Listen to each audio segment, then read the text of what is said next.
উজ্জ্বল সাহেব বিনা ভোটে পাশ করতে চাচ্ছেন বারবার। এখন শামসুল আলম আর আমি খুরশেদ আলম খসরু আমাদের প্রার্থিতা যদি উনি বাতিল করতে পারে উনি বিনা ভোটে নির্বাচিত হবে, ওনার আর ভোট করা লাগবে না। ভোটাররা খুবই আপসেট, ভোটাররা খুবই মানে ক্ষোভ এবং অত্যন্ত ক্ষোভ প্রকাশ করেছে। তারা প্রত্যেকেই ফোন করে যে নির্বাচন সেটা হয়ে যেত, নির্বাচনে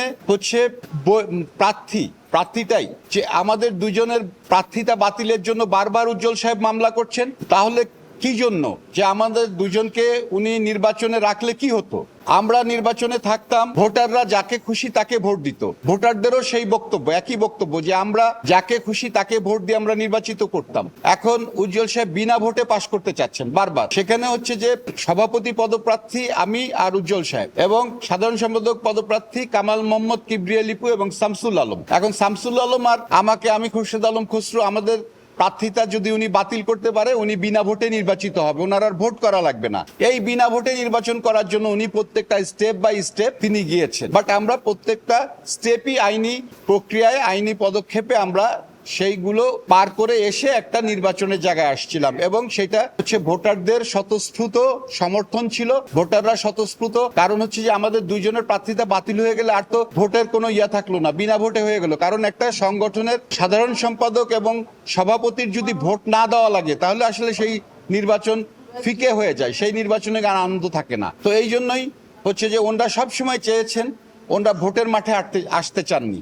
ওনারা ভোট করে ভোটে নির্বাচিত হয়ে সদস্যদের ভোটে নির্বাচিত হয়ে সমিতি পরিচালনা করতে কখনো চাননি। তারা চেয়েছেন সবসময় বিনা ভোটে নির্বাচিত হওয়ার জন্য, যার জন্যই ওনাদের মূল উদ্দেশ্যই এটা এবং সেই উদ্দেশ্যেই ওনারা মামলা করেছিলেন। আমরা এই যে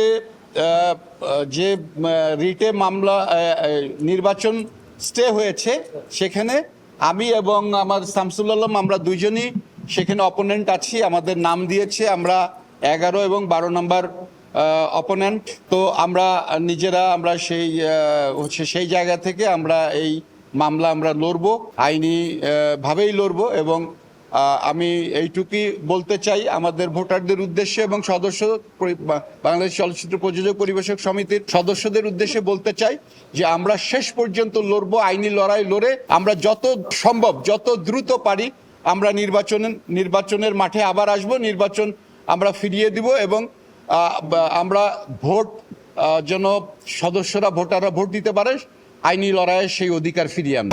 আমি একটা কথা বলতে চাই, যদি আইনতভাবে আমরা দুজন নির্বাচন করতে না পারি আমরা করব না দুজন, কিন্তু আইনতভাবে হতে হবে। যদি আইন আমাদেরকে নির্বাচন করতে আমাদেরকে না, আমাদের তো এই পর্যন্ত আইন সাপোর্ট করছে, এই পর্যন্ত আইন আমাদের সাপোর্ট করছে দেখেই কিন্তু আমরা আজকে প্রার্থিতা বহাল আছে। যদি আইনতভাবে আমরা না করতে পারি আমরা করব না নির্বাচন, খসরুও করবে না, আমিও করব না। কিন্তু বেআইনি ভাবে হুমকি ধামকি দিয়ে আমাদেরকে দমানো যাবে না। আমাদের সেক্রেটারি সাহেব একটা কথা বলছে, কিন্তু একটা কথা আমি একটু অ্যাড করি। ওনারা কিন্তু কালকে ওনাদের প্রার্থিতা বা ওনারা বৈধ কি বৈধ না সেজন্য না, আমাদের প্রযোজক ভাইদের ভোটার অধিকার তারা ছিনিয়ে নিয়ে তারা স্টেট এই ইলেকশন বন্ধ করে স্টে অর্ডার করেছে, যেন তারা বিনা প্রতিদ্বন্দ্বিতায় তারা মনে করে নিজেরা যে আমাদের প্রযোজকদের ভোটের দরকার নেই। এজন্য আমাদের খসরু শামসুল আলমের প্রার্থিতা বাতিল করার জন্য তারা উঠে পড়ে লেগেছে। অনেক প্রযোজককে তারা বোঝাচ্ছে যে না আমরা তাদের জন্য ইলেকশনটা বন্ধ করছে, আসলে তা না। আপনারা গোড়ায় যে খুঁজে দেখেন তারা স্টেট টোটাল ইলেকশনটা তারা বন্ধ করেছে। এইমাত্র একটু আগে তারা দুজন যেটা বলে দিল প্রার্থিতা, সেখানে তারা প্রার্থিতা বাতিল চায় নাই, তারা স্টেট ইলেকশনটা 2 মাসের জন্য স্থগিত চেয়েছে।